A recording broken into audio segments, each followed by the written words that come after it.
Hier, parmi les milliers de sujets qui me traversaient, il y avait la prise de conscience que la plupart de mes clientes, en fait, sont hyper courageuses. Elles ont déjà fait le saut de se reconvertir, de changer d'endroit. Ça peut être d'avoir déménagé, ça peut être d'avoir changé de compagnon, en tout cas d'avoir fait vraiment des changements massifs dans leur vie. Elles ont déjà passé ce cap et souvent, quand on vit un cap comme ça, on peut avoir des moments de clarté, on peut avoir des moments même d'éblouissement, de sentir qu'il est temps et qu'on se met en mouvement. Mais il y a quand même beaucoup en arrière-plan d'énergie de survie, ce qui est totalement normal, hein, c'est pas du tout un jugement. Et du coup, quand elles viennent vers moi, finalement, elles ont vécu déjà un premier chaos, un premier shift identitaire, mais la nouvelle identité n'a pas encore pris le temps d'atterrir et elles ne sont pas encore sorties totalement de la survie. Et ce que je leur offre, c'est un espace dans lequel elles peuvent reconnecter avec ce qu'elles sont, reconnecter avec le goût d'elles, sortir de cette notion qu'il leur manque quelque chose et commencer à, à apprécier qui elles sont et à réapprécier la vie et réapprécier leurs compétences et découvrir en quoi ce qu'elles sont est tellement personnel et tellement unique que ça a forcément une fonction en fait dans le monde. Il y a ce que notre mental nous dit quand on fait un changement de vie et ainsi de suite. On va faire ci, on va faire ça, on va utiliser telle compétence pour la rendre comme ça. Et c'est un peu son rôle hein, d'essayer de prévoir, de prédire et d'organiser. Et puis il y a ce que le corps nous montre. Et au-delà du corps, il y a ce que l'intuition nous montre.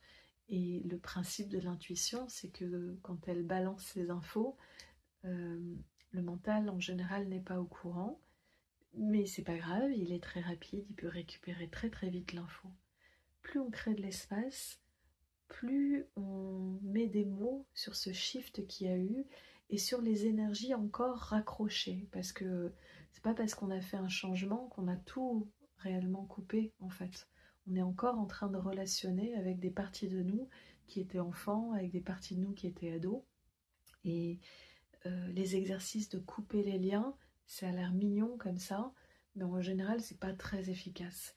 En général, ce qui va être plus efficace, ça va être vraiment d'aller rencontrer et de nommer tout ce qu'il y avait dans cette époque-là, toute la tresse qui est encore raccrochée. C'est pas juste un fil qu'il faut couper, c'est une tresse.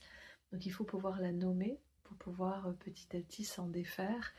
Et quand on s'en défait, ça permet à ce shift identitaire qui est en cours de prendre de plus en plus d'ampleur, de prendre de plus en plus sa place.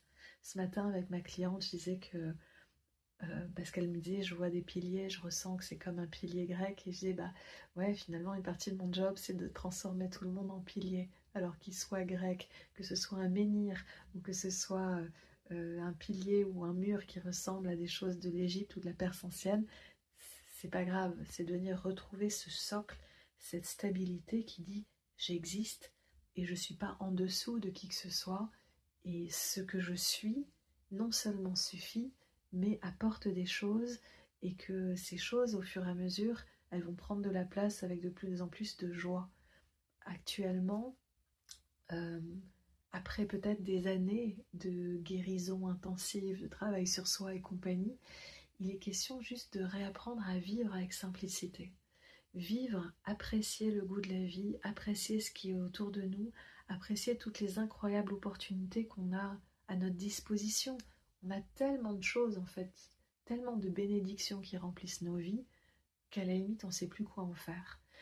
Donc refaire de l'espace, ça permet de faire atterrir la nouvelle identité et que cette nouvelle identité puisse s'épanouir et ne plus être dans la survie, ne plus être dans la tension, mais être dans le ok, le cap est passé, je peux maintenant me déployer. Si ça te parle, raconte-moi un peu.